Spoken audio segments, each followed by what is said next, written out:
कि ग्रेजुअली चीज़ें बढ़ाएंगे, मतलब एक ऐसा नहीं है कि पहले 2.5 लाख तक के लाए फिर 5 लाख लाए फिर साथ ही स्लैब वाइज चीज़ें होती हैं। केंद्र में जो आज बजट आया है उसमें बहुत सी सुविधाएं दी गई हैं, खासकर आकांक्षी जो जिले थे 100 उनको लेके भी एक प्रधानमंत्री धन योजना के लिए सभी के उसमें हित रखा गया है। खासकर मध्यम वर्ग के लोगों को भी उसमें काफ़ी उन्होंने सपोर्ट किया है इस बजट के माध्यम से। तो दोस्तों नमस्कार, न्यूज देश की तिवारी राज आपको पन्ना लिए लेकर चल रहा हूं। विकसित भारत के अटल संकल्प को पूरा करने वाला है यह बजट। 12 लाख तक आयकर में छूट ऐतिहासिक कदम। बजट देश के विकास को लेकर प्रधानमंत्री जी के विजन को दिखाता है।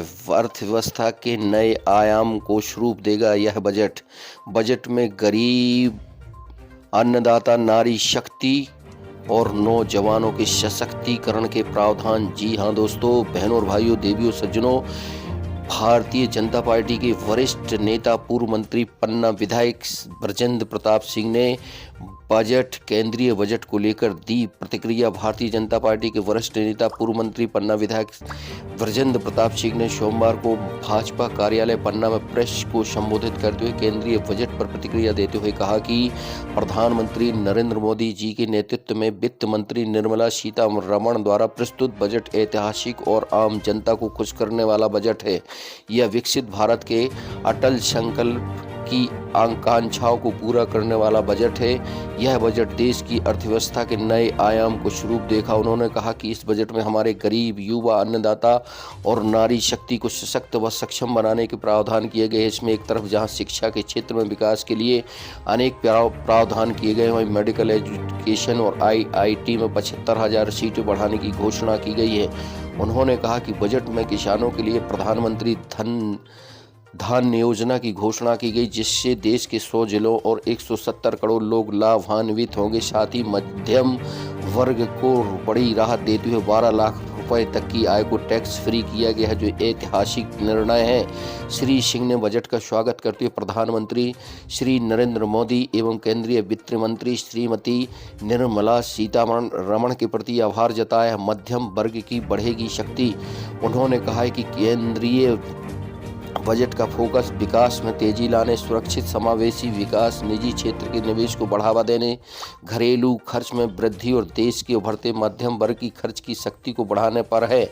इस बजट में 12 लाख तक की आय पर कोई टैक्स नहीं देना होगा। वहीं आवश्यकता पर 4 साल का इनकम टैक्स रिटर्न एक साथ फाइल किया जा सकेगा। इसके साथ ही सीनियर सिटीजन्स के लिए TDS की सीमा 50,000 से बढ़ाकर 1 लाख रुपए कर दी गई है। किसानों और कृषि क्षेत्र के कल्याणकारी बजट।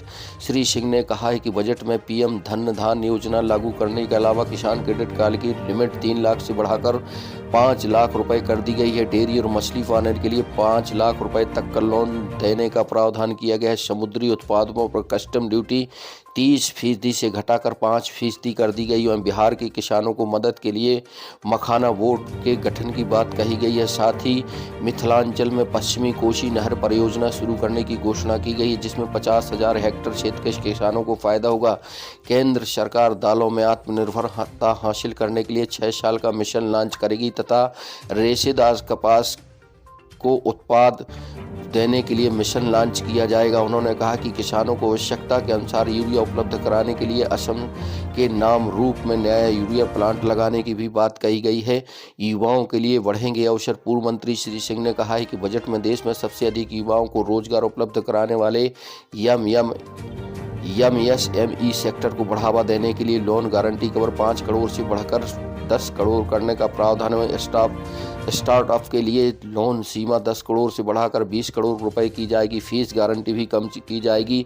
खिलौना उद्योग के लिए मेक इंडिया के तहत विशेष योजना शुरू की जाएगी। सरकार देश के ITI में अधोसंरचना का विकास करेगी तथा इसकी क्षमता बढ़ाई जाएगी। पटना ITI का विस्तार किया जाएगा। आर्टिफिशियली इंटेलिजेंस के क्षेत्र में बढ़ते अवसरों को देखते हुए सरकार excellence for artificial for AI के लिए 500 करोड़ का प्रावधान करेगी। मेडिकल एजुकेशन के क्षेत्र में अगले 5 साल में 75,000 सीटें बढ़ाई जाएंगी। अगले 1 वर्ष में 10,000 सीटें बढ़ाने का लक्ष्य इसी तरह ITI में सीटें बढ़ाई जाएंगी। स्कूल शिक्षा और उच्च शिक्षा के लिए पुस्तकें भारतीय भाषाओं में उपलब्ध कराई जाएंगी। युवाओं में कौशल विकास के लिए 5 नए राष्ट्रीय कौशल विकास केंद्र स्थापित किए जाएंगे।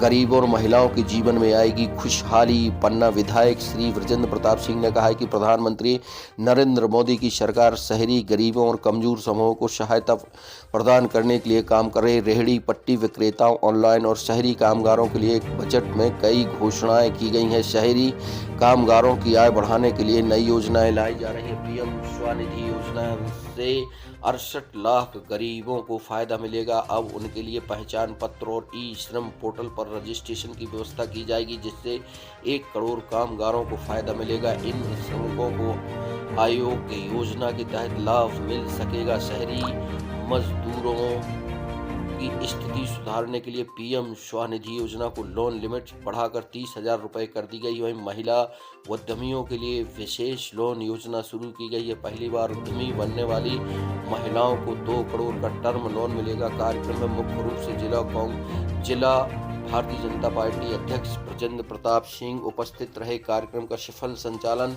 जिला मीडिया प्रभारी दुर्गेश शिभार एवं कार्यक्रम का आभार प्रदेश सह प्रभारी मीडिया प्रभारी आशीष तिवारी द्वारा किया गया। जी हाँ दोस्तों, बहनों और भाइयों, आप देख एवं सुन रहे हैं न्यूज़ 9 लॉन्चर पर आपके जिले की यह खबर। राजेश की तिवारी राज को न्यूज़ 9 लॉन्चर से दीजिए इजाज़त। बने रहें, देखते रहें, हमें लाइक करें, सब्सक्राइब करें, साथ ही बेल आइकन की घंटी दबाएं, जिससे हमारे अपडेट आप तक लगातार पहुंचते रहें। नमस्कार। केंद्र के बजट को लेके आज हम लोगों ने प्रेस कॉन्फ्रेंस की है और मैं ये मानता हूँ कि जो एक केंद्र का बजट आया है, इससे चाहे वो तृतीय श्रेणी का कर्मचारी हो, चाहे मिडिल क्लास का व्यक्ति हो, एक बहुत बड़ा सपोर्ट इस बजट में मिला है। क्योंकि जो टैक्सेस की छूट भी है 12 लाख तक की, क्योंकि पहले जो छूट देते थे, पहले 2.5 लाख में दी थी, फिर 5 में दी, फिर 7 में दी, अब वो स्लैब जो बढ़ा के 12 लाख किया है, इससे बहुत बड़ा एक रिलीफ हमारे मिडिल क्लास के लोगों को और तृतीय श्रेणी के कर्मचारियों को मिला है। साथ साथ इसमें ये भी देखा गया है कि हर वर्ग के क्षेत्र, चाहे वो किसान हो, चाहे युवा हो, चाहे महिला हो, चाहे गरीब हो, सबका ध्यान रखा गया इस बजट में। और इसलिए मैं मानता हूँ ये एक ऐतिहासिक बजट है और इससे ये दिखता है कि जो एक दृढ़ संकल्प हमारे माननीय मोदी जी का है एक विकसित भारत बनाने का, वो इस बजट के माध्यम से परिलक्षित भी हो रहा है। और इसलिए मेडिकल साइड में भी देखें, IIT के उसमें देखें, उसमें 75,000 से ज़्यादा 5 साल में वैकेंसीज़ भरने के लिए भी इसमें टारगेट रखा गया है। अगले साल 10,000 करीब वो भर भी रहे हैं। युवाओं को प्रशिक्षित करने के लिए कौशल विकास केंद्र भी 5 खोले जा रहे हैं। किसानों को यूरिया की समस्या जो बनी रहती थी, उसको भी समाधान करने के लिए असम में एक नया प्लांट डाल रहे हैं, जो बजट में इस बार लाया गया है। आज जैसे बिहार में है, मखाना का एक ज़्यादा पैदावार होती है, तो उसका एक मिशन के रूप में लेके उसका बोर्ड गठित किया गया है। दालों में आत्मनिर्भरता हमारी आए, उसके लिए 6 साल के अंदर एक आत्मनिर्भर बनाने के लिए उसमें काम कर रहे हैं, उसको भी एक मिशन के रूप में ले रहे हैं। आज इस तरह से उसमें हर क्षेत्र की हर चीज़ों को लेके हम कैसे एक विकसित भारत की श्रेणी में या उस रास्ते पे जाएं, या हम विकसित देशों की श्रृंखला में हम भी शामिल हो जाएं, उसके अंतर्गत इस एक ऐतिहासिक बजट जो आया है, उसी के तहत आज